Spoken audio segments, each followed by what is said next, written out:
Americans everywhere, welcome to the Manhattan Classic Car Club for definitely the most interesting, inspiring interview we've ever had, and in part because it's inspiring before we even started. And we're going to get into that in a second, but we are humbled and honored and thrilled to be joined by the great Dean Kamen, one of America's most inspiring, important people, I think. Really defined what it means to be, I think, an inspiring American, someone who is an inventor, a creator, a builder, a communicator, an educator. As a father especially, I have a newfound appreciation and respect for all that you do, Dean. But welcome to Angry Americans. Great to have you here. It is great to be here. Looking at all these beautiful works of art and works of technology, these classic sports cars here in New York, on the river. It's great to see you. It's great to be here. So I got to tell folks what happened before we started. So your colleague Julie sent me a text and said, we're on our way. Dean's in the iBOT, and I'm running behind him. Now, to set the scene, the UN convention is happening this week. Trump is in town today. So all of Manhattan traffic is gridlocked. You can't get anywhere. And you actually got here on your newest invention. And tell us what it is and why and how you got here. So we were down literally in Tribeca, and I just jumped in the iBOT and came over. And by the way, there's a lot of building zones along the way and interesting obstacles, but nothing that is a problem for an iBOT. My only problem was Julie was jogging, but she's not in as good shape as I thought. So it took us an extra few minutes to get here, but we certainly got here faster than we would have gotten if we used a cab. And as a demonstration of what you're sitting in, I'm going to ask you to describe in a second, but we are on the second floor of a building that does not have an elevator. And you arrived in the iBOT, and you were seated. I'm not going to call it a wheelchair. It's an innovation. It's a groundbreaking vehicle. You can describe it for me. But you demonstrated it. You rose up out of the chair, in the chair, to give me a hug, and then used it to climb a set of stairs to come into this room that we're in now, which is a driving simulator room.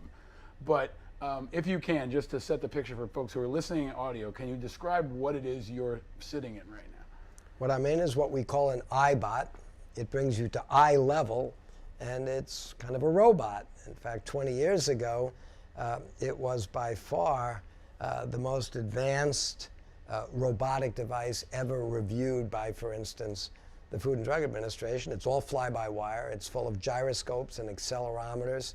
And the basic idea was, could we put enough gyros, accelerometers, sensors, computers, actuators in a system that would safely take the load of a full-grown human being, bring them up to eye level, and leave that system on 2 points on the ground, like 2 toes of a ballerina, because it's balancing. It doesn't depend on having a great big long wheelbase like a wheelchair or a car would have. It's up on 2 points, and you'd say, why bother? Well, while that's much harder to do than be statically stable on the ground, once you solve that problem, which took us a decade, now that you're on a very small wheelbase on the ground, your footprint is 2 points, then every stair you see is just one more flat space. So you can climb stairs the same way a person does. You don't turn your body at 45 degrees perpendicular to the stairway, you'd fall on your head. You're vertical as you come to the stairs, and you're vertical on the stairs. You just go from one vertical plane every 6 inches to the next. We recognized more than 20 years ago, if we could simulate human balance and give a person a stable way to maintain themselves even though their footprint is no larger than a foot, 12 inches. If we could do that, we could make a device that could enable a person to navigate all the architected environments you and I take for granted. And then we could have the thing come down to a four-wheel drive mode on a couple of these things, but still maintaining the balance capability of always keeping the person's weight above those points. And with that four-wheel drive, it can climb sand dunes. It can go through snow drifts, nothing, virtually nothing that you'd want to walk through. We'll stop it, we'll seal it, we'll let it go through 6 inches of mud and water. And so we spent years building a device that would essentially return to a person that can't stand up and can't walk a couple of very important things. The public, I don't think, realizes a lot of this. One of the important things we return to people is the ability to access wherever we want to go. It gives them certainly independence and access. It does all of that. What most people don't realize is the users of an iBOT, almost without exception, will tell you the biggest thing that an iBOT gives them back isn't access, it's dignity. Yep. They stand up. They can look you in the eye, and they're in a crowded place and there's conversation going on among their peers. They're not isolated. They're not down looking at everybody's navel. They can hear, they can see, they can interact. Think about our language. Stand on your own 2 feet. He's taking his first steps. Look him in the eye. Well, how do you do any of those things in a wheelchair? Right. And by the way, go ask your mother what she remembers about you as a little kid. And she'll probably tell you 2 things like every other mother. What I remember most about little Paul, his first words and his first steps. It's a unique and big deal that humans walk erect and we talk. When somebody loses the ability to stand up, maybe a vet that left his legs in Afghanistan on an IED, or 40 years ago, a vet that left his legs on a landmine in Vietnam, they come back. And when we put them in a wheelchair, we're telling them, oh, that curb, think of it as the bars on a cell. Oh, that staircase, don't even think about that at all. Oh, living in the house you used to live in and getting around, that's no longer feasible. But most of all, we tell them, you'll never be at eye level with your wife. You'll never be able to look your friends in the eye. No, you're down there, and you've been isolated. That's got to stop. And what an iBOT does is it gives people back not just mobility, it gives them back that uniquely human capability to stand up. And the dignity. That's really, as soon as you and I started to have this conversation, people in the club stopped and turned to look, what is that? Who is that guy? And then you made your way up the stairs at a pace that was, at first my initial reaction was, oh, okay, it's very methodical. It almost felt slow. And then I thought to myself, that's actually how an older person might go up the stairs. It's that pace, right? Which actually made it more deliberate. You had to concentrate a little bit, right? It wasn't just a passive thing. You didn't just glide up. But you worked your way up to the stairs and got to the top of the stairs, and I asked you to demonstrate it again, where you gave me a hug. You were able, when I went to first give you a hug today, you stopped, you said, hold on, and you raised the iBOT up so you would be at my eye level, which, having worked in the veterans community, having worked around so many people that have been in wheelchairs, I know how powerful that is and how that gives them that dignity. And it's really, really inspiring. I mean, every time I'm around you, Dean, I feel like I'm seeing the future. And you see the future before other people did, but the entrance you made is really, really extraordinary. And part of why I wanted this show to be a conversation about what's happening in America, and why I'm always so excited to be around you. But I also, being Angry Americans, we have a drink to start the conversation, and I told you there would be a drink, and there is beer.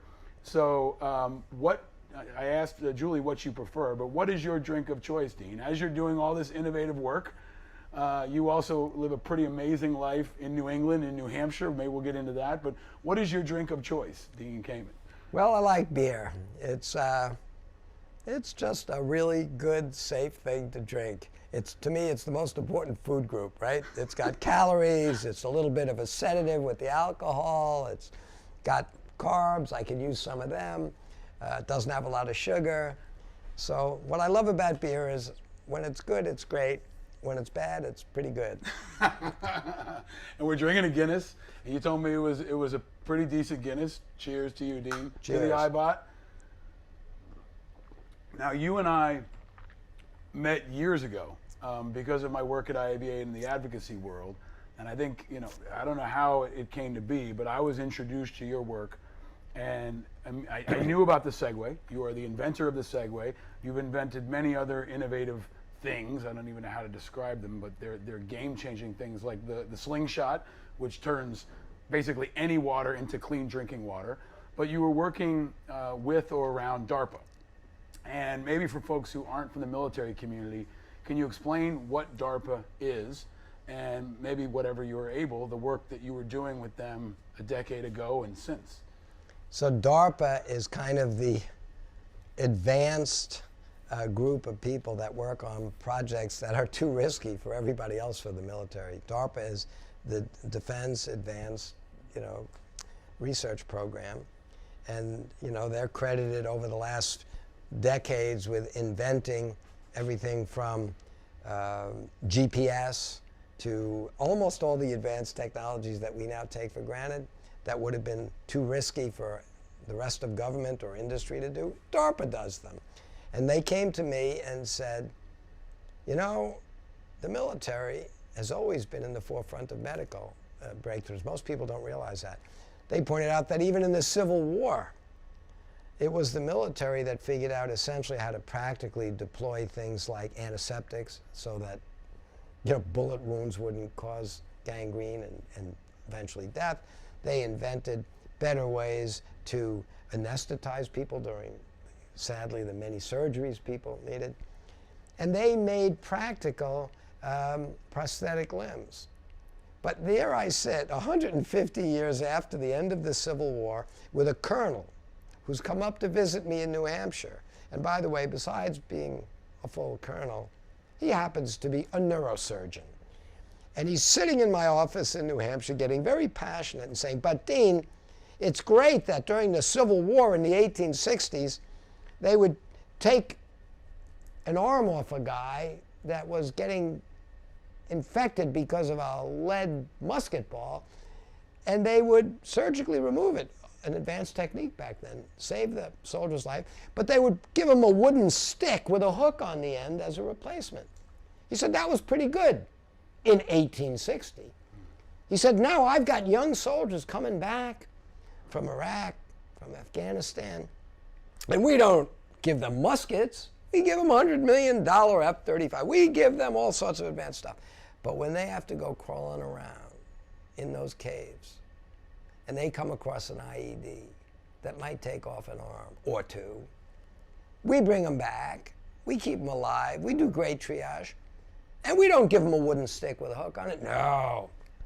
We give them a plastic stick with a hook on it. And he said, you are going to give me something that I can give these young folks. And he didn't come with 1,200 pages of, that classic, they always say government. He says, you're going to give me something so that when I bring one of these folks in here, I'm going to put them at this conference table, and I'm going to put a raisin on this table and a grape. And the first thing they're going to do is pick up that raisin. So now he wants fine motor control. You can't do that with a hook. And they're going to pick that raisin up and eat it. So he needs to be able to flex at the wrist, at the elbow, abduct and flex at the shoulder. He said, then they're going to pick up the grape. And they're not going to crush it. Oh, now he needs afferent, efferent, haptic response. They need to know and touch and feel and pressure. And they're going to eat that grape too.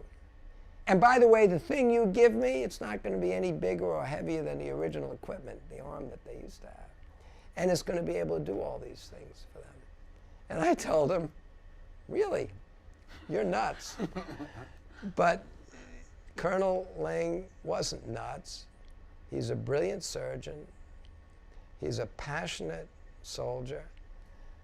And he told me we need to do this. And I said, great, we'll do it. Mostly because he hit me below the belt. He says to me, Dean, the good news is there's a very small group of folks relative to the whole country that need one of these devices. But Dean, the way IEDs work, a small set of that small group didn't lose an arm.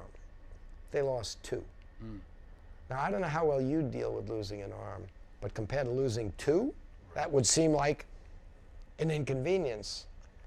after telling him I thought he was nuts and that would be really hard and making all that happen and putting all those sensors and actuators together, I went home that night thinking, I've got my water project. I've got my first program for kids. I've got all that I can handle with my nights and weekends. And in my day job, I got hundreds of engineers working on dialysis equipment and all. How am I going to do this? But I rolled around in bed that night, reliving that conversation I had with Colonel Ling. And I started thinking, how do you roll around in bed with no arms? So I decided the next day to call him up and said, we're going to give you a solution that you asked for. We called the project Luke, as in Luke Skywalker, who you might remember from the first episode, turns out to have had a prosthetic arm. Right. And we spent a couple of years and we built for DARPA a prosthetic arm. And we got it approved by the FDA, and we've got them on soldiers now, and it's transforming what they can do. And boy, it's a little better than a plastic stick with a hook on it. Oh, it's absolutely incredible. I remember the first time I saw them, to have someone have the ability to shake your hand. You know, again, going back to the dignity piece, shake your hand and not crush it, right? To be able to open a door, to be able to pick up your child, right? The things that so many people take for granted. The Luke does that, and I've seen it in action. I remember the first time I saw one, and I watched a room of vets and soldiers just captivated by this. But there's always a sense of wonder on everyone's face, and I think a sense of satisfaction on the face of the veteran. But I always watch the family members, and I see the face that they have, where you can see that now they can pick up their children. Now they can do things. They have a sense of independence that they never had before. And there's the old saying that the only victor in war is medicine. And I think that is, if there is a silver lining of the last almost 2 decades of war, is these incredible innovations that you've been at the forefront of. But for you, Dean, it's more than just a challenge. It's a sense of patriotism, right? Can you talk about that and maybe where it comes from? You know, your backstory, you grew up in the New York area, and you've now risen to global recognition. You've been successful in business and in science and in education, but where does this come from, Dean? So I don't know where certain kinds of drive and purpose come from. I'll tell you, my dad was a very humble guy. He's not a scientist, he's an artist.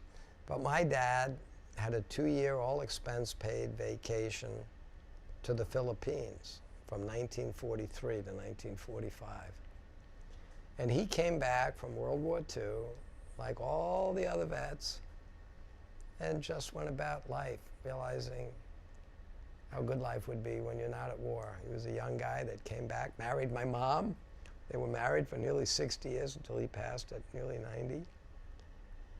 But I noticed in my father, in my uncles, in all the people that were adults when I was growing up, they had a commitment.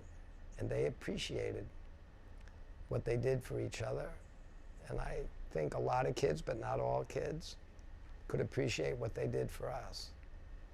As I grew up, I didn't end up being asked to take a 2-year all-expense-paid trip to Vietnam or anywhere like that. But I watched people of my generation do it. And I thought that whatever I could do to demonstrate that I also feel a commitment to this country and to the people that do what they do, I would do it. And it turned out that I've spent most of my life building medical equipment.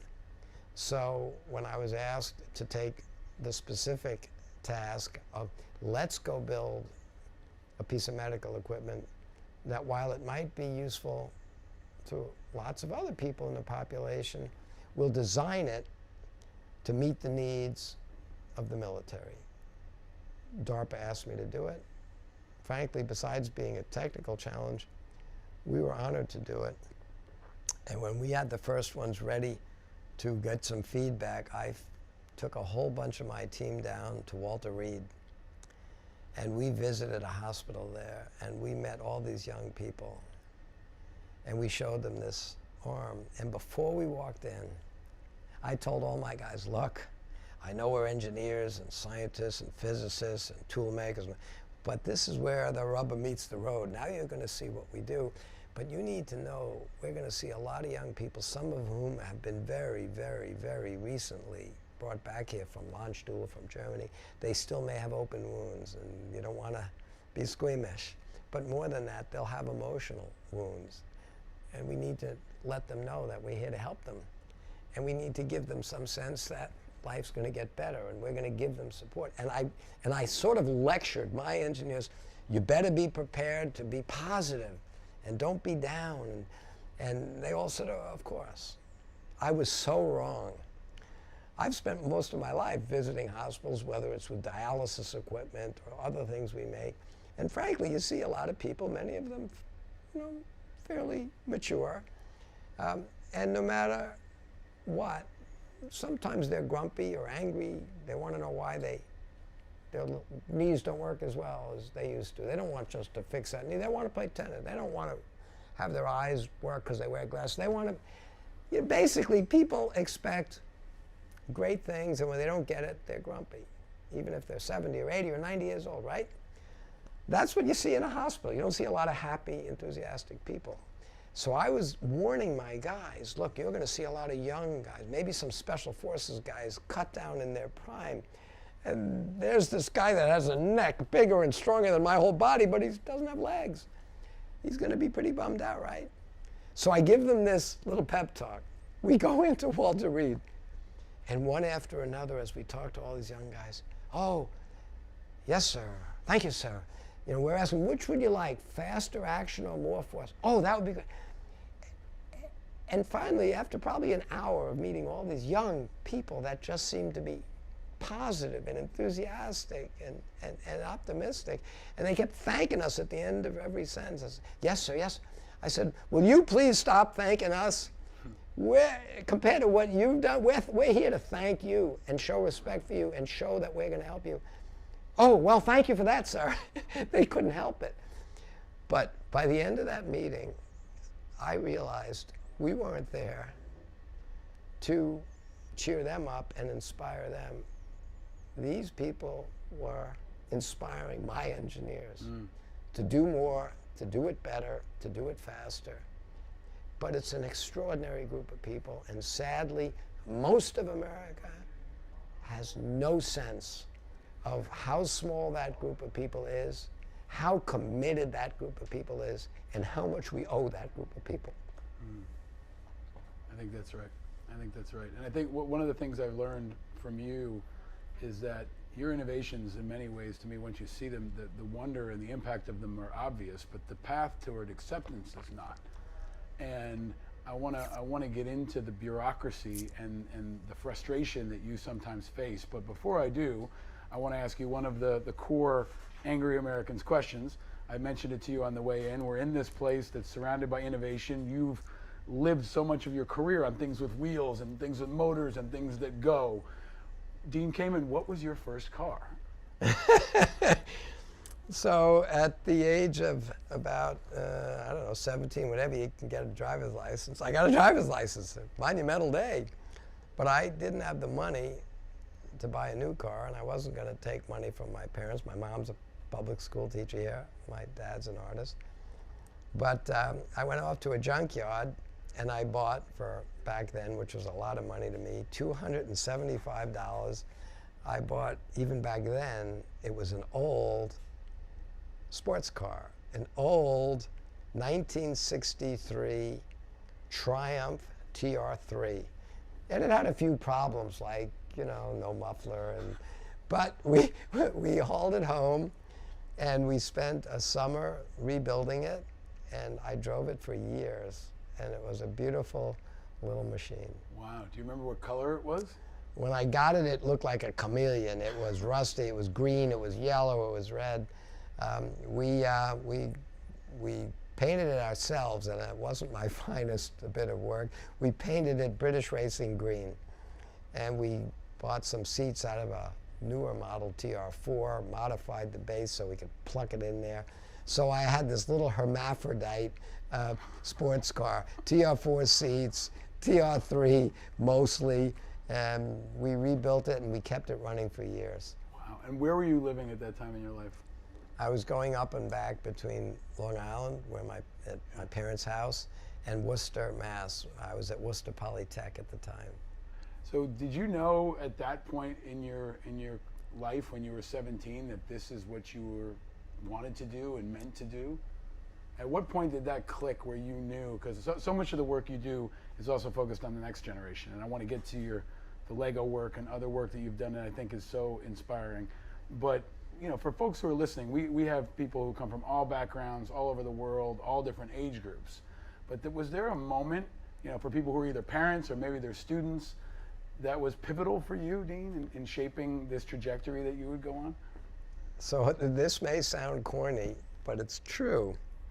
I had a dad who was not one of these pontificating, overbearing dads. In fact, if you ask me, other than what I'm now going to tell you, what advice did you get throughout your life from your dad? Not a lot.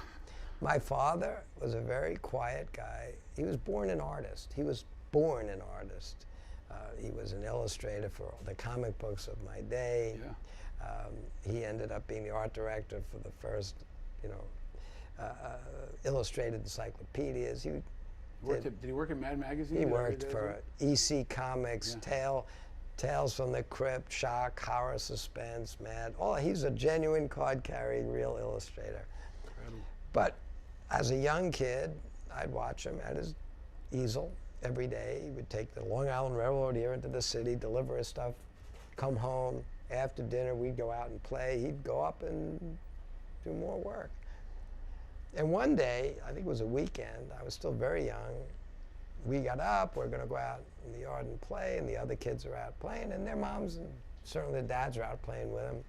They were typical, suburban, so they were the accountants and the lawyers and the marketing and the business guys that didn't take the Long Island Railroad. It was a weekend, they're out playing. My father is sitting at his easel, and I go up, and he's not doing his day job, he's painting. He wasn't doing illustration, he was painting. But I said, I feel sorry for you because all the other dads get finished with work during the week and they're done. You're always sitting here at your easel. My father put down his pen. I'll never forget this. And he turns to me and said, don't feel sorry for me, Dean. You should feel sorry for all those dads. Because, as you just pointed out, Dean, they go off to work. Every day they go off to work. And they only get to play Saturday morning. He said, I love what I do.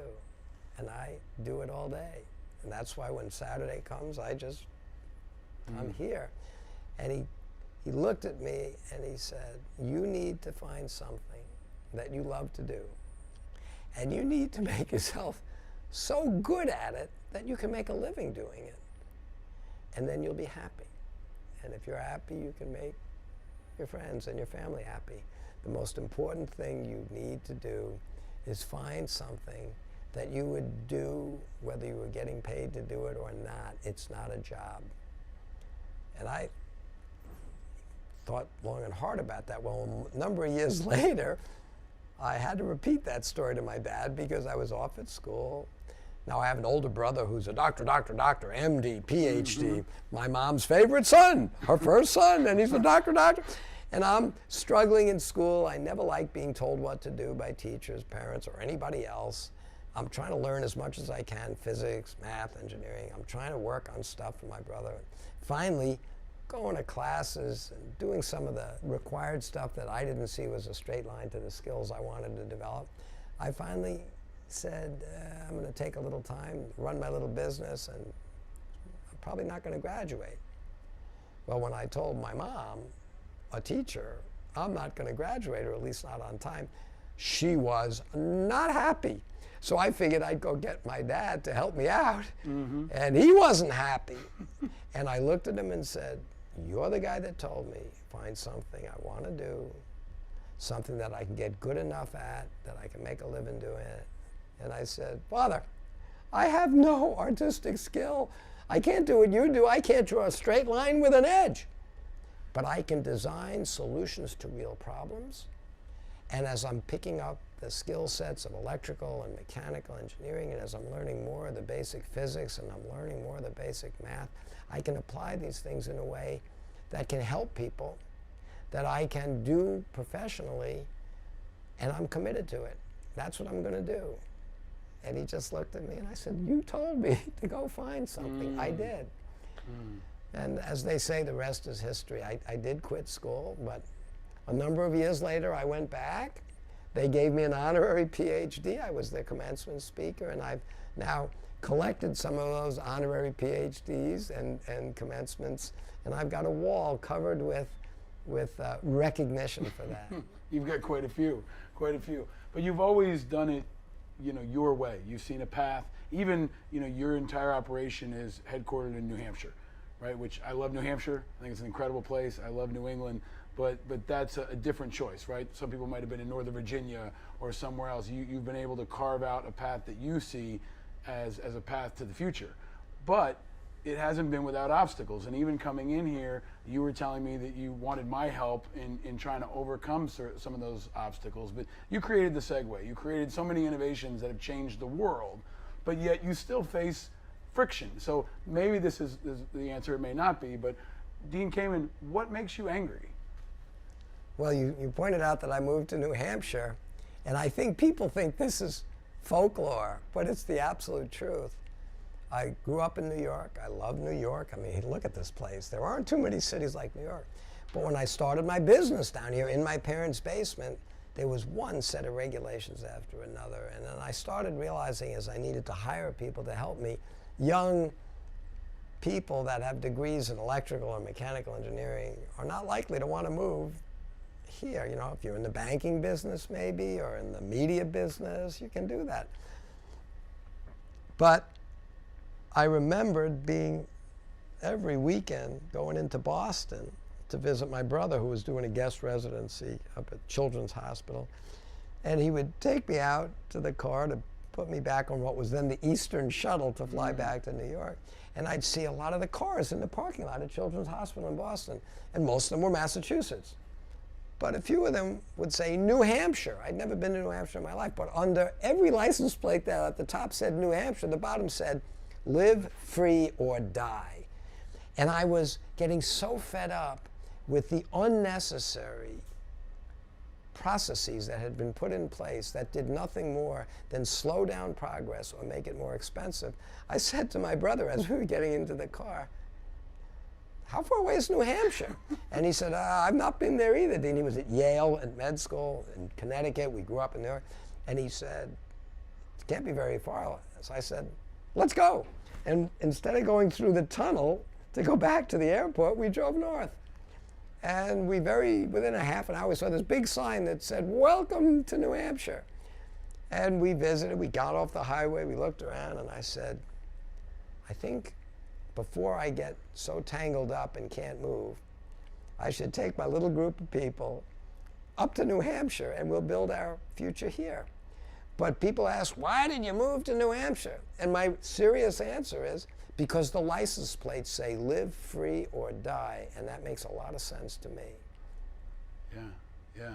It's inspiring, and I've read about what you've built there, and how inspiring it is, and how it's become kind of a beacon for folks who are looking to make that impact and who share that spirit. And I think it's a very grounded. There's so many pieces of New Hampshire that are about kind of the foundations of this country, and inventors are always really a foundation of this country, and you have that classical spirit of the great American inventors. But Washington, D.C. can kind of be the place where good ideas go to die. So how do you talk about where you are now with your projects, where you are with the iBOT in particular? You're here in New York for a reason, if you can share that. But what are you doing now, and where are you focused now, Dean? So in the very exciting side of what I'm doing now, and again, I have to credit the United States Department of Defense for this one. A couple of years ago, the Department of Defense noticed and is very well aware, and I had this very frank discussion, including with people like the Secretary of Defense. Hey, for at least 2 or 3 decades now, the incredible results of basic research in med schools and in research labs around the country has really advanced our understanding of biology and medicine and life itself, that we have no shortage of miracles in roller bottles and petri dishes at universities, at med schools. And you can go to this one or that one, whether across the country from Harvard to Stanford to UCSD to Baylor. You cross the country and you can visit lab after lab. And this professor will show you, in that petri dish, I was able to make these cells produce insulin.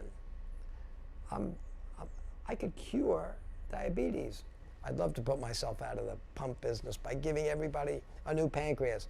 And in this med school, in this lab, hey, look, put a probe in there and I get an electrical signal. They're making working neurons. And in this one, they're making cells that are a functioning nephron, a kidney.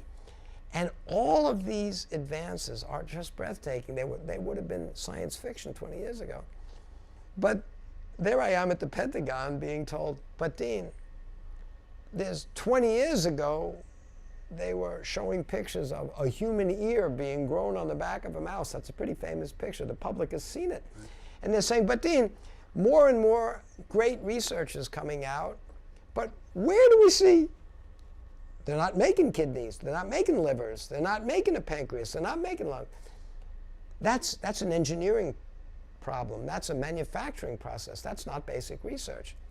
And they said, so we, the Department of Defense, not the National Science Foundation, not the National Institutes of Health, not the ones that are great at funding this long-term basic research and medical research. No, we want to fund the ability to take these miracles out of the laboratory and bring them to scale. We want to bring the engineering, manufacturing community to the table to help transition these things from being essentially science fair projects to replacement organs. And particularly, it was the Department of Defense saying, we need skin, we need bone, we need cartilage.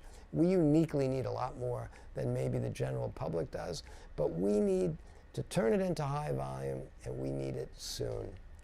And they ended up putting a program together. We were asked to bid on it. We won it for in excess of $80 million.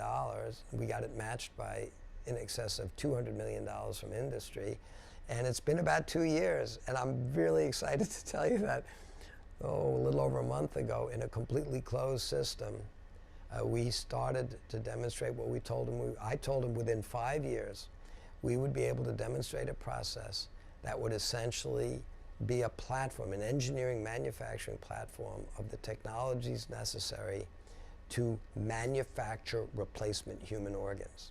Now, we're nowhere near full organs yet, wow. But last month we demonstrated a closed system that manufactured a 7-centimeter long segment of bone, ligament bone, that would be ready to start doing the biological work on. And I think, as we told them back then, within 5 years, we're going to have a platform that is capable of bringing to scale some critically needed subsystems of full organs. And we're going to transform healthcare with that. It not only will give patients way better outcomes, but it will lower the cost of medicine. Nobody wants to be chronically treated with dialysis every other day. I make that equipment. Nobody wants to have to wear an insulin pump. I make those. Nobody wants these chronic treatments, but the alternative is without them, you're going to die, you accept them. But if you went to a little kid and said, do you want to keep pricking your finger and checking your glucose, or would you like to just have a new pancreas and be done with this? Would you go to a patient that doesn't have working kidneys and say, do you like going to a dialysis center every other day to stay alive, or would you like a new kidney? We believe that if we could give people replacement organs as a cure as opposed to a chronic treatment, we will dramatically lower the cost of healthcare, dramatically improve the quality of life for these people, and change the future. And that's one of my day job projects. Wow. Every one of your day job projects is mind-blowing, man. I mean, it's really, really incredible. Every time I see you, you're working on a new thing that will literally change the face of humanity, change the face of science, change the face of our world, and now literally change the face of people's lives. But this show, we've been covering so much about what's happening in the political world. you're operating in a place of inspiration and hope and innovation. And then politics seems so divided, so stuck. You know, recently here in New York and around the world, hundreds of thousands, millions of kids organized to bring awareness to climate change. So as a scientist and as a problem solver, I guess a two-part question. One is, what are your thoughts on the recent climate strike and this movement of young people? And then what are your broader thoughts on the state of affairs in America? Just as a leader, as an innovator, as someone who I think brings a positivity and tone to everything at a time when we're divided, what are your thoughts on where we sit as a nation right now, Dean? Well, sadly, I think today, and the same thing I thought 30 years ago when I started a not-for-profit organization called FIRST. And FIRST is an acronym for inspiration and recognition of science and technology. You notice the word education's not in there. 30 years ago, when this country was totally convinced, and I mean our president, our corporate leaders, everybody was convinced we have an education crisis because we were producing far too few scientists and engineers. And they said, oh, it's an education problem. As I pointed out, my mom's a teacher. There's a lot of dedicated teachers in the country. I don't know anybody that can't think fondly about some experience they had. So to suddenly decide that the fact that we're not producing a lot of scientists and engineers, to suddenly decide that women, young girls, never seem to go in any reasonable proportion into engineering and study math or science, even in grade schools and middle school. To suddenly decide all of that is an education crisis, I thought, is a substantial misdiagnosis of a much bigger problem. And I'm an inventor. What do inventors do? Inventors look at the same problems as everybody else, but see them differently. And I sat there, and it was an epiphany to me. I said, you know what? It's probably not an education problem. It's a culture problem. It's not what we don't have enough of great teachers, great schools, great education. We spend a lot of money on K through 12 education in this country. I said, it's not what we don't have enough, it's what we have too much of. Because we become such a rich country, we have something that I've never fully understood. We invented it in this country. We call it leisure time. I've never had any of it. But we have a country that has made superheroes out of people in the NFL, the NBA, the MLB. And there's nothing wrong with that. When you're a rich country, you can afford a lot of things that the poor can't. You can afford art. You can afford a lot of sports. But I realized that our culture had gone so far that particularly young girls and minorities, the only thing they see in our media, the only role models that are young people that are happy and smiling are professional athletes or professional entertainers.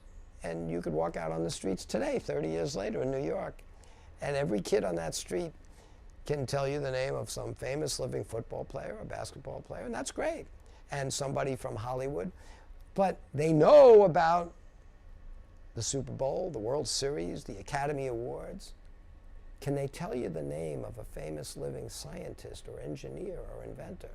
Do the girls know that there are millions of jobs out there for young kids that develop the muscle hanging between their ears? Most of these kids grow up thinking, if I work really hard and I spend 10 hours a week bouncing a ball, I'll be in the NBA or I'll be in the NFL. And then they don't develop the core skills they'll need for all the exciting careers of the future. So 30 years ago, I said, hey, wait a minute. If it's really a culture problem, not an education problem, that's great news. Because we know what gets kids passionate to excel at something. Make a sport out of it. Get it out of the classroom. Don't make it something where the teacher's judgmental like they are during class, but that same teacher at 4 o'clock turns his or her hat around and goes out with those same kids, but is now the coach. And instead of having to give them a red mark and tell them it's a D or an F, no, after class when they miss the ball or drop, oh, we'll help you. It was a lucky catch. But suddenly, you realize that everything about our whole education system, in fact, makes sports, makes entertainment, our whole culture makes that so exciting to kids. It allows for the failures. It allows for the nurturing of a coach. In fact, I was always amazed once I started FIRST, and you know, I'd say to people, you got to let the teachers do this after school, and there shouldn't be grades. Well, what do you mean? And I would compare it to what they're supposed to be doing in class. And I said, a lot of people thought I was picking on sports. I said, picking on it? What do they say? Imitation is the highest form of flattery. I built first around the sports model. And by the way you all justify sports is you say, well, it's important that they learn teamwork. Well, if it's so important that they learn teamwork, why, when they do it in the classroom, do you call it cheating? So I said, look, we're going to just take everything we know that makes kids passionate, and we'll wrap it around the things they need to become really good at. And in a free culture where you get the best of what you celebrate, we've got to start celebrating kids that want to develop that muscle hanging between their ears. We got to start celebrating the world of science and technology, and we got to show kids that it's every bit as accessible, every bit as rewarding, and way more likely to lead to careers for them than just about any other activity. So let's put it in the right context and let's go. And 30 years ago, I got some superstars and role models from industry. 23 different companies lent me some young, enthusiastic engineers to adopt a local school. Typically, I ask those companies, find a school where the kids have never met a scientist or engineer, where their dropout rates are high, and show them that we're going to make this robotic building exercise a short, intense season like football or basketball. We'll make it every bit as exciting, and it doesn't end with quizzes and tests and final exams. It ends with a double elimination tournament and trophies, and bring the school band and bring the mascots. Well, by year 2, we had nearly 50, then 100, then 200. In our 30th year, we have 72,000 schools. And our season, our March Madness season, had 173 cities holding events for all of these kids. And at the end of the season, in April, our championship filled the 50,000-seat domed arena in Houston. That was only half the teams that made it to the finals. So 4 days later, the other half went to Tiger Stadium in Detroit. And between the two cities, we had 100,000 screaming kids and parents and teachers and mentors, 3,700 corporate sponsors, 200 universities that handed out $80 million in scholarships. And we're proving. And by the way, 60% of our school teams were from Title I schools. And this year, something like 60% of all the new rookie teams had a majority of girls or were captained by a girl. So FIRST is becoming, I think, part of the culture in a very meaningful way that I hope will help shape the future. And by the way, most of these kids aren't going to become professional scientists or engineers. They don't need to be. But they need to embrace science and technology. They need to be able to separate fact from nonsense. They need, if they go into politics, for instance, or into government, if they can't understand the value of technology or the concerns we ought to have about it, they can't do a good job. They can't be a responsible leader. And these days, it's really a concern to me that when you go to Washington, you see a lot of people that have the authority to make a lot of decisions that will affect a lot of people's lives, but they don't fully understand the impact that technology is bringing to the world. And you ask me what makes me angry or frustrated? What makes me angry and frustrated is it might take as long to get appropriate recognition by the various government agencies like CMS that you need to make the iBOT available to people. It could take as long to get them to get to the right place as it took us to design and develop the technology. And that's sad and that's unnecessary. We need leadership in Washington that can appreciate the value of technology and look at it across the whole life cycle of the technology and its impact on people, but certainly making an iBOT available to somebody that can benefit from it, instead of saying, well, it's got motors, it's got wheels, it's a motorized wheelchair. We'll reimburse it like a motorized wheelchair. That is a terrifyingly oversimplistic view, and that could deprive particularly veterans from something that they need and they certainly deserve. Mm. There's so much to digest out of that, Dean, that you need to take a sip of that Guinness. I'm going to take a sip. People are going to take a deep breath. When you were telling me that story about FIRST, you were unfolding a 2019 spectator schedule that actually has all the cities and countries around the world, Turkey, the US, Israel, hundreds, it looks like, of cities and towns that culminate in this great championship. And this is a robotics competition, right? This is what looks like, sports, right? It looks like college sports, but it's finally given the recognition and the resources and the sparkle and the excitement and the energy that I think it deserves. Is FIRST your greatest invention? I think FIRST will have absolutely the largest legacy of anything I've ever worked on, because it's really not about robots. I've been telling people that for 30 years. We are not using kids to build robots. We're using robots to build kids. And in the 1940s, That's awesome. in the 1940s, when the world was in one of its episodes of self-destruction, it was the President of the United States, Franklin Roosevelt, that said, it's pretty clear we cannot build the future for our kids. We better build our kids for the future.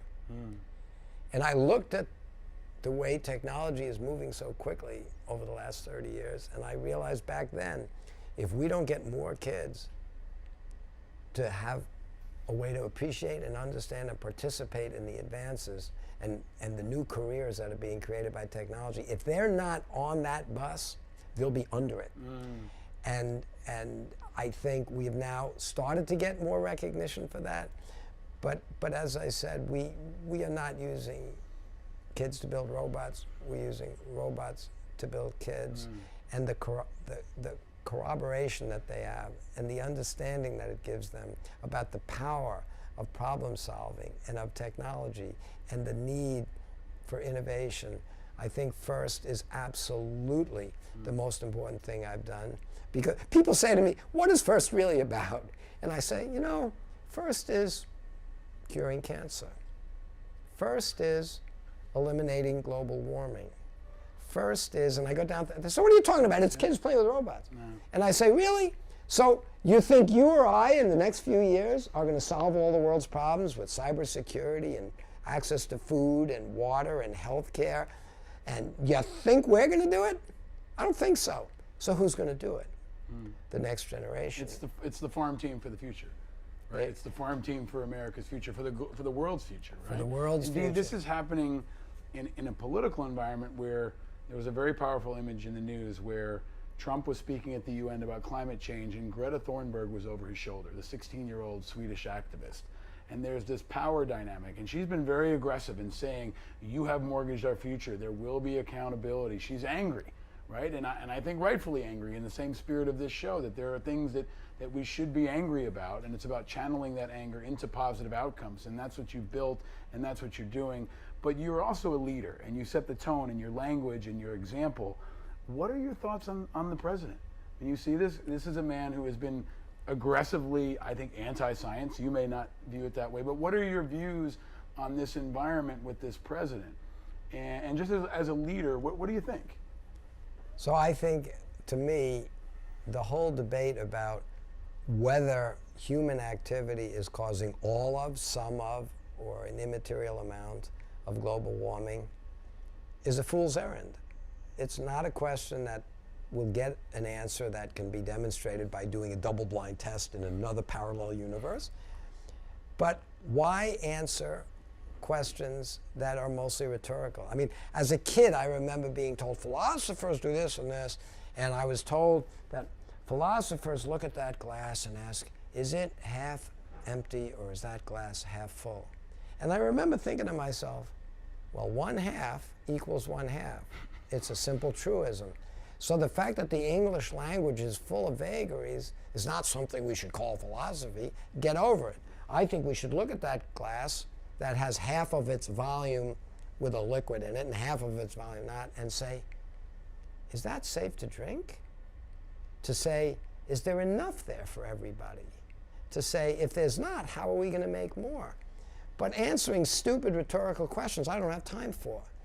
In the same way, I would say, whether we're entering the next ice age or the next meltdown because of solar issues that we can't control from the nuclear furnace 93 million miles from here called the sun, Whether the Earth is going through a natural process, which it might go through for the next 10 years or 10 centuries, I don't know.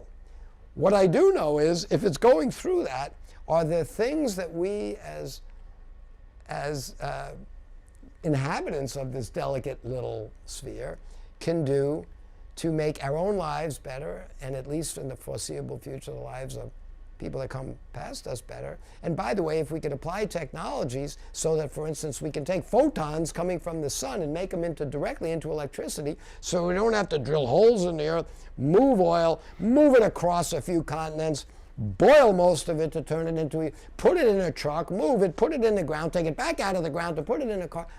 You look at what we're doing and you'd say, whether humans are the primary cause of these global effects or not, it sort of doesn't matter, because if we can create better jobs, a cleaner environment, a more efficient environment, a more user-friendly environment, if we can create all sorts of technologies that create jobs of the future, careers of the future, opportunities of the future that are better than they were in the past. And a fringe benefit of that is we might reduce the carbon, because that might have been the primary cause of greenhouse gases being so devastating, at least in the short run.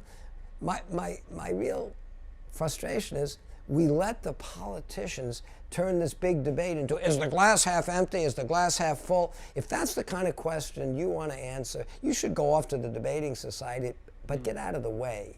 We should have serious technology people try to figure out how to optimize what human behavior ought to be, so that we can all enjoy more energy, because there'll be 10 billion of us. Each of us needs more access to more energy without having have a negative impact, whether it's burning down rainforests. But you don't have to get into those side debates to say, are there better ways to make energy? Are there more efficient ways to move people? And by the way, sitting in traffic bumper to bumper, one beautiful car like you have down there is a work of art. 10 million cars is a traffic jam.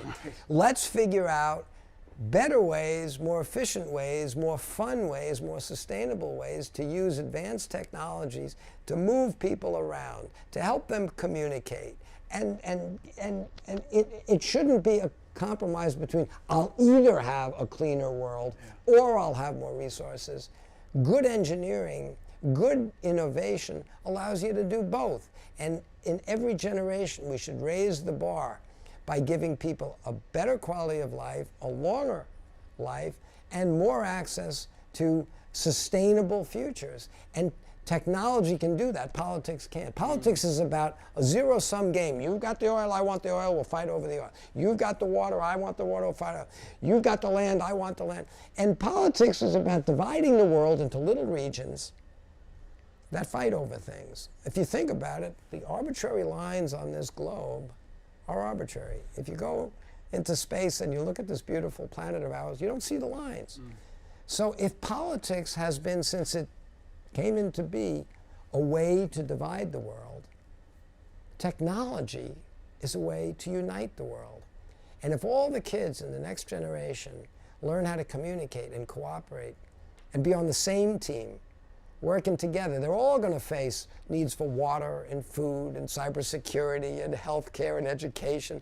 Let them all develop the tool sets so that instead of fighting over this or that scarce resource, let them all create new ideas. Because the difference between a world of things, whether it's water or oil or gold, where there's a finite amount, where every time there's another person, you either have a little less per person or somebody's taking it from somebody in that zero-sum game. How about if we have a world that's not about valuing stuff? What if we have a world that values ideas? And you have an idea. You know how to cure cancer. This is the formula. I have an idea. I know how to make a more efficient, clean engine. If you give me your idea and I give you mine, that's very different than you gave me your gold, I gave you my money. You know what's different before and after that transaction? Nothing. There was a fixed amount of gold and there was a fixed amount of money, we just moved it around. But what if you gave me your idea, now we can both cure cancer. And I gave you my idea, we both have cleaner engines. The world of ideas isn't a zero-sum game. And the more smart kids we can get on this planet that are racing towards more and more and more better and better ideas, they raise the overall value and wealth of the world. It's not a zero-sum game. And if we had a few billion kids that are racing towards solving these problems before we're overcome by catastrophe, the world would be a happy place. If we stay with a world that plays the zero-sum game of politics, we will have more and more people fighting over less and less stuff until finally we race each other to the bottom. That's not where we want to go. That's why I started first. It's an incredible assessment and prescription for the future. We've had an organizer president, we've had a businessman president, now we've got Andrew Yang, who's trying to inject technology and science into this discussion. Maybe what we need is a scientist or an inventor president. Would you, Dean, ever run for office? No, I know my limitations, and no. I would love to offer what I'm good at, I think, trying to think outside the box and work hard at creating incremental technical alternatives to what we do today that we could do better by integrating technologies that as the world, I didn't invent microprocessors or solid-state gyros or lithium batteries for this thing. I just systems integrated them. And some people would make video games, other people. I try to make stuff that matters. But I don't so hard think, no on politics. I do not think I would do well in the world of politics. I have to ask you this question because since we started this show, we've covered a lot of issues, and some of them are kind of populist issues, things that are bubbling across the country that have people angry or annoyed even. And it's covered the opioid crisis, the lack of attention to the war in Afghanistan. It's also covered the lack of public bathrooms. And one of my favorite and most irritating subjects, the proliferation of electric scooters, which for me have become, I've called them the measles of public transportation. And when I made my case for why they've gotten out of control, now there's good things about them, but they've gotten out of control. One of the things people neglected to realize is that people in wheelchairs in places like DC have a hard time navigating them because they're just skewing across the sidewalks. But I cannot let you leave without asking you, the inventor of the Segway, what are your thoughts on the electric scooter invasion that has rampaged across not just the country, but now the globe? Well, now you answered your own question why I don't want to be in politics. When I made the first Segway, and I've been forever known as the Segway guy, just for clarity, it wasn't the first balancing device, as I've told you throughout this conversation. I've spent most of my life making medical equipment, and my first application of solid-state gyros and servos and computer programs that could simulate balance wasn't for the Segway, it was for the iBOT. But since it took years to get it through the Food and Drug Administration, and I wanted to get the volume that would be needed to draw price and cost down, I said, let's take the seat off this thing that is necessary for the disabled community, take that same algorithm we developed, those same solid-state gyros and accelerometers, put a platform on it, and we could make this balancing capability available for everybody else. It'll drive the cost down. It'll be one of the first things I make that people will actually want to use. People don't want to use dialysis or insulin pumps or stents or prosthetic limbs. It's nice to know they're there when you need them, but nobody wants to be disabled and need an iBOT, but people, perfectly healthy people, you put them on those early Segways and they smile and they're excited.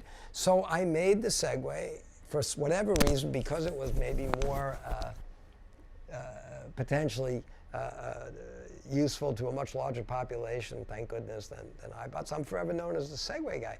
But when we made it, I said, look, this thing has motors and wheels, but it's certainly not a motor vehicle.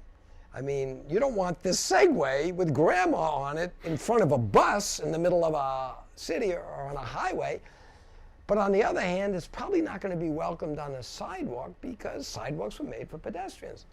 So rather than flood the world with them, as you've now seen people have done, there's a whole new philosophy I think the philosophy of a lot of the new tech businesses in this country have been, it's easier to ask for forgiveness than permission. Whether it was about privacy, whatever. Just big tech companies have in many ways decided, I'm just going to do it, and I'm going to run at a pace that at best I'll ask for forgiveness. Instead, nearly 20 years ago, I went to Washington with the first Segway and said I went to the Department of Transportation, and I went to see the secretary. And I said, you don't really want to regulate this like a car or a bus or a locomotive? And he said, I don't. I said, will you give me a letter that says, although I have motors and wheels, I'm not a motor vehicle? And he said, yes. I then took it state after state, because once you're not a motor vehicle, the feds sort of say, you're on your own. I went and said, how can we define an appropriate, safe, responsible way to integrate this technology into a pedestrian environment? And city after city, we went and we came up with ways to do that. It took a lot of time, it took a lot of money.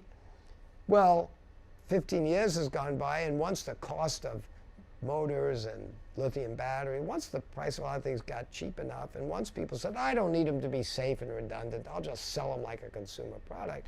They're not very safe. I wouldn't build them. They flooded the country with them without any thought about the impact on safety or scalability. And I think the backlash has been significant. But I am not on the side that said flood the world irresponsibly with these devices. I think there is a role for government. To me, the balance is, and maybe it's the irony, I have always tried to do it exactly right. But meanwhile, while I think a lot of these companies have pretty much said it's easier to ask for forgiveness than permission, the flip side is I've been frustrated by the fact that if you come up with a radically new and better way to do something, the regulatory bodies and the legislative bodies don't move faster and faster. In fact, as the country gets bigger, as the amount of law and regulation keeps growing, if anything, like people, as you get older, you get more reluctant to change. As you get older, you get more risk averse. Well, a culture does the same thing. So technology is moving faster and faster. Innovation is coming faster and faster, particularly in the medical space where I live. But getting new things approved is getting slower and slower and slower. I mean, here we are in New York. Look at your subways. You go down into this tunnel, and you're standing on the edge of a concrete slab, the edge of which, with no rails, will drop you 3 feet onto a steel rail that's at 30,000 volts or something. And every few minutes, a couple of 100 tons of steel comes racing by. You could never suggest building a thing like that today. Today, government would assume you need multiple ways to prevent anybody from being near anything that could move or could hurt them. Government has decided people aren't smart enough to avoid getting in front of a moving train, rightly or wrongly. But we have way, way, way more risk-averse systems, which may be fine. In some cases, it's fine. But when you have a new medical advance that could be valuable to people, that would most certainly die without it, and somehow it takes many years to get it to a point where even people are allowed to use it, knowing how grim the alternative of doing nothing is, you start to think, maybe we've gone too far. Maybe the pendulum has moved a little too far away from being willing to adopt innovation. And I sit there as the guy that's trying to make innovations come faster and faster and faster, and as in the case of the iBOT, or as in the case of some of our other devices, we get held up for what I believe is an inappropriate amount of time getting through the political bureaucratic process. I'm so glad I asked you that. I could do an entire series of conversations with you on infrastructure and regulation, and I hope whoever's elected president will put you in their very small cabinet to advise on issues of regulation and tech. You could run the FDA, you could run the Department of Transportation, you'd be a tremendous asset to any incoming commander-in-chief. But you've been a tremendous asset to us in this conversation. There's one question I always ask all my guests that I want to finish with you on, Dean. What makes you happy? If you ask my father, he'd say Dean is a human irritant. And my father loves me, I think. But he says from the time I was a very small kid, before I could communicate well with words, my parents noticed that compared to all their other kids, if I decided I was going to do something, whatever it was, I would fixate on it, and nothing would distract me from it until I either did it or I finally gave up. I don't think I'm ever truly happy because I'm always trying to do the next thing, and I always want it to happen better and faster. I think I'm chronically frustrated because I know I have a limited time on this earth, and I want to get as much done as possible. And I used to think, well, once I do that next big thing, I'll take some time off. But if you work on that next big thing and it's not working, you work much harder at it because you're falling behind and it's expensive and people are counting on you and you don't want to disappoint people. If you work on that big thing and it works, now you have more confidence, you have more resources, you did that, you got to work on the next big thing. So either way, I'm on a train that's going faster and faster and faster, and we all know where it ends, and nobody's in a rush to be there. But I want to get as much done, and as time has gone by, I now have over 800 engineers in my company. So I don't have a big project. I've got half a dozen big projects and a half a dozen small projects. And FIRST has now expanded, not just to be FIRST, but we have now FIRST Global. And I have 191 countries, each sending one team to Dubai around a month from now, from October 24th till October 27th. 191 countries will each send one team to our robotics competition. And the theme of this year's Global FIRST is called, the name of the robotics game, the field, is Ocean Opportunities. And I don't want to play that same game we talked about where the politicians look for who to blame for what, and these think, oh, we'll just live in a world without plastic. Really? Try it. Or these others that think it's not a problem at all. Really? It's not a problem. They're both kicking the can down the road, or they're both unwilling to look for new and better ways to make a win-win. So we said, we're going to make ocean opportunities. And you look at the game, and symbolically, there's a bunch of parts in the middle of the field. And there's the 3 red teams on their alliance. We always randomly put the teams. So it might be 3 teams like countries like maybe Israel and Palestine are on the same red team. And the US and Russia, maybe. But we have the 3 red teams and the 3 blue teams, and the game starts. Each round is 2 minutes. But during the first 30 seconds, all 6 robots, the 3 reds, the 3 blues, are running around that field, pulling the parts out, symbolically taking things out of the ocean. At the end of 30 seconds, the scoreboard captures how many total points were taken out. And that amount of points goes to each and every one of the 6 teams. Well, how can that be? That team barely got anything, and all 3 red teams were rookies this year in that particular random. Well, the reason they all get the same number of points is it's not a competition, it's a cooperation. And all these kids have to recognize they're on this planet together, they're sharing, and they all have the same common goal: clean up that ocean. So all 6 teams symbolically get the same points.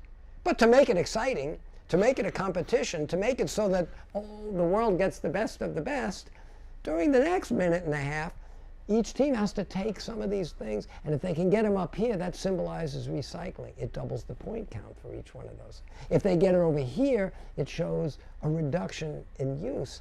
And so each thing they do is symbolically showing a better way to attack a problem and a way to reward people that are innovative in coming up with better solutions.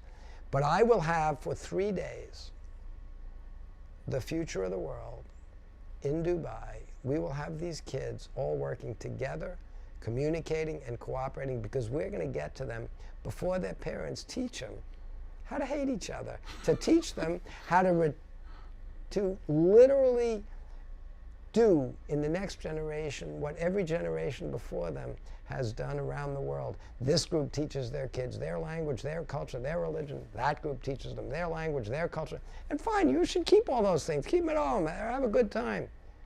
But you got to recognize there's one set of universal laws. It's called physics. We live on one big integrated planet. It's called Earth. And you guys have to live with some common understanding of all of that and then go off and do your own stuff.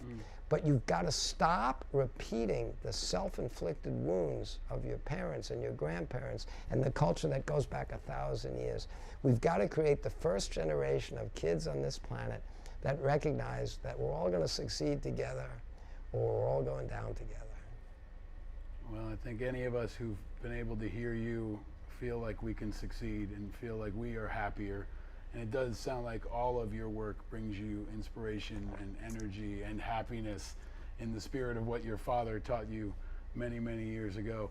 And we have one final phase of our interview, which is the giving of the gifts.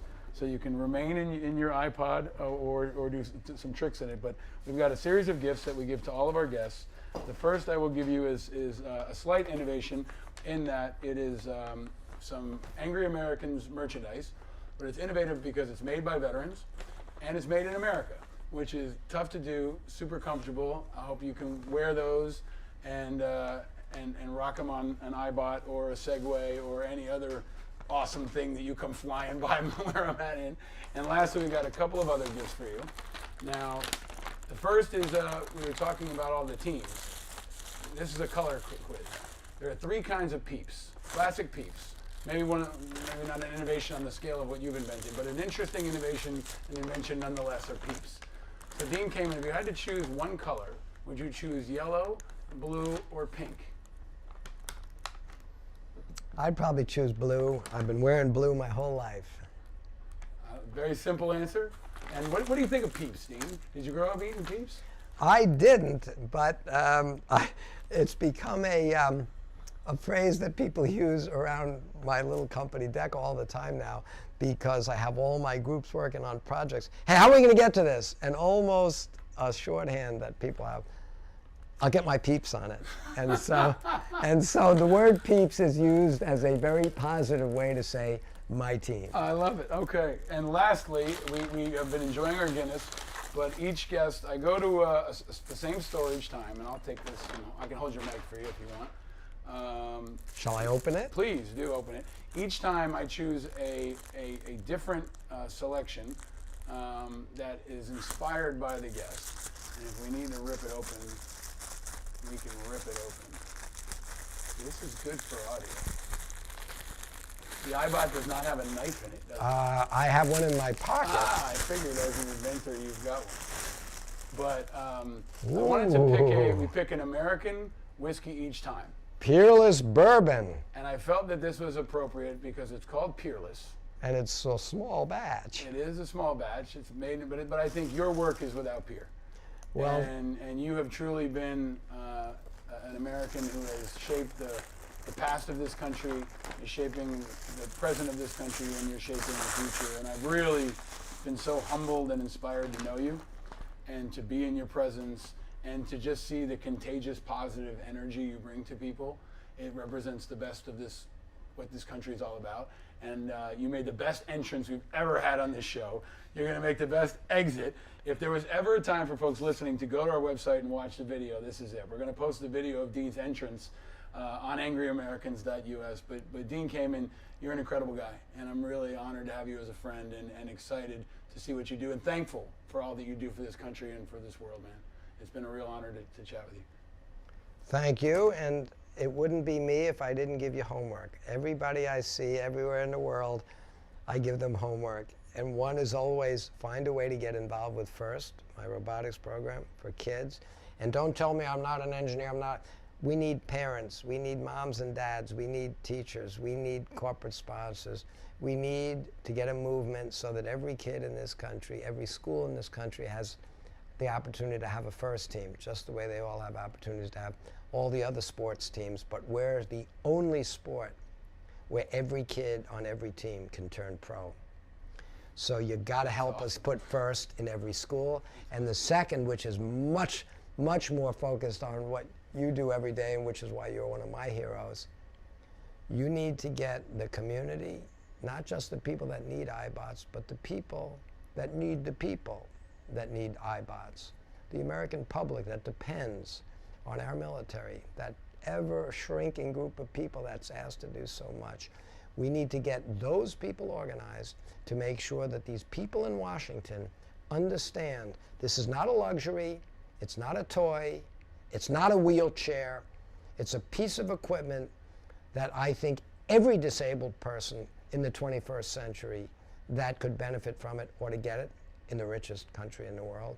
But whether you debate whether everybody should get one, there should be no debate that veterans that could use this will get one. And unless we have the appropriate political pressure, it may take longer to make that happen than it took to design, develop, and invent this thing. And that would be outrageous. Hear, hear. All right, ladies and gentlemen, your homework has been issued. You have your marching orders. Get to work. The great Dean Kamen has really enlightened us and inspired us, and that will be part of your angry action this week, is to follow his example and follow his orders. And with that, he will exit us in great drama and inspiration. But Dean Kamen, ladies and gentlemen, live from the Classic Car Club in New York. Thanks for joining us. Thank you. Thank you, my friend. Thank you, my friend. Thank you.